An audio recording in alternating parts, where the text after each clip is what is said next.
حضرت صلی اللہ علیہ وآلہ وسلم پر وحی کا ابتدائی دور اچھے سچے پاکیزہ خوابوں سے شروع ہوا۔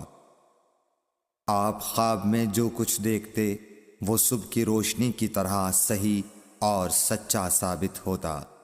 پھر من جانب قدرت آپ تنہائی پسند ہو گئے اور آپ نے غار حرا میں خلوت نشینی اختیار فرمائی اور کئی دن اور رات وہاں مسلسل عبادت اور یاد الہی و ذکر میں مشغول رہنے لگے۔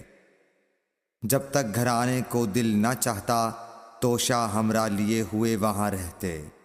توشہ ختم ہونے پر ہی اہلیہ محترمہ حضرت خدیجہ رضی اللہ تعالی عنہا کے پاس تشریف لاتے اور کچھ توشہ ہمراہ لے کر پھر وہاں جا کر خلوت گزین ہو جاتے۔ یہی طریقہ جاری رہا یہاں تک کہ آپ پر حق منکشف ہو گیا اور آپ غار حرا ہی میں قیام پذیر تھے کہ اچانک حضرت جبرائیل علیہ السلام آپ کے پاس حاضر ہوئے اور کہنے لگے کہ اے محمد پڑھو۔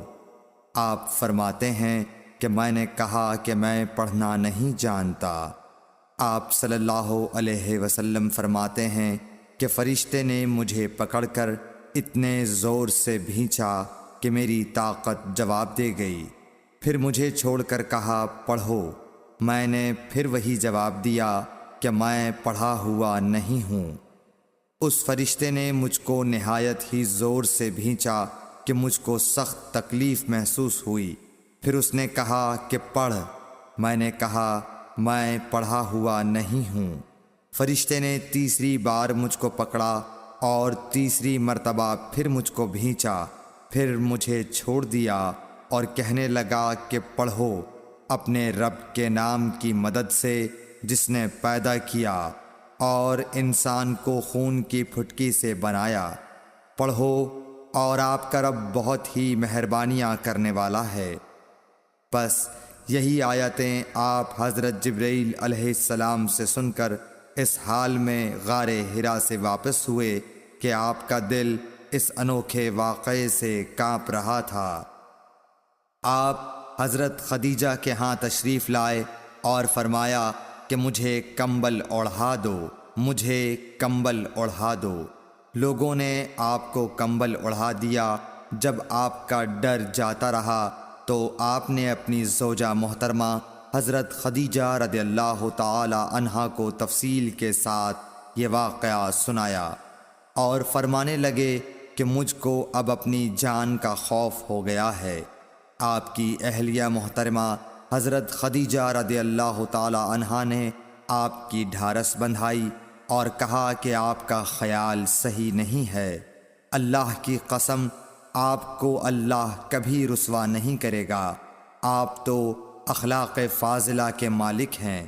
آپ تو کنبہ پرور ہیں، بے کسوں کا بوجھ اپنے سر پر رکھتے ہیں، مفلسوں کے لیے آپ کماتے ہیں، مہمان نوازی میں آپ بے مثال ہیں اور مشکل وقت میں آپ امر حق کا ساتھ دیتے ہیں۔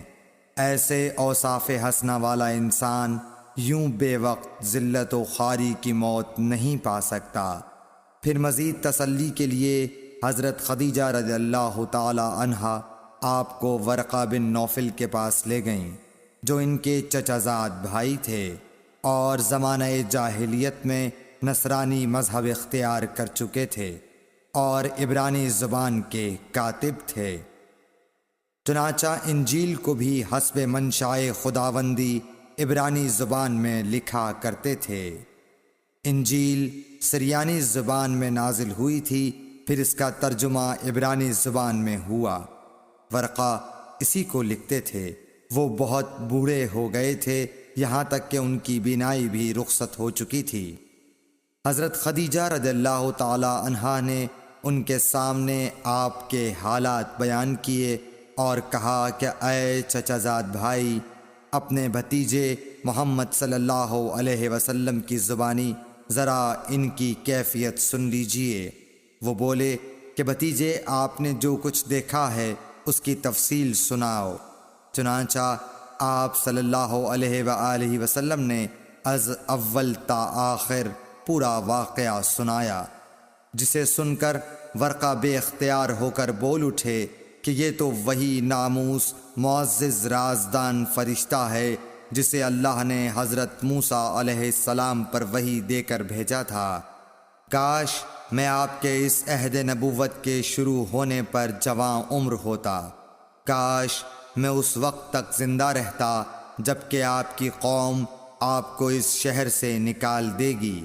رسول کریم صلی اللہ علیہ وآلہ وسلم نے یہ سن کر تعجب سے پوچھا کہ کیا وہ لوگ مجھ کو نکال دیں گے، حالانکہ میں تو ان میں صادق و امین و مقبول ہوں۔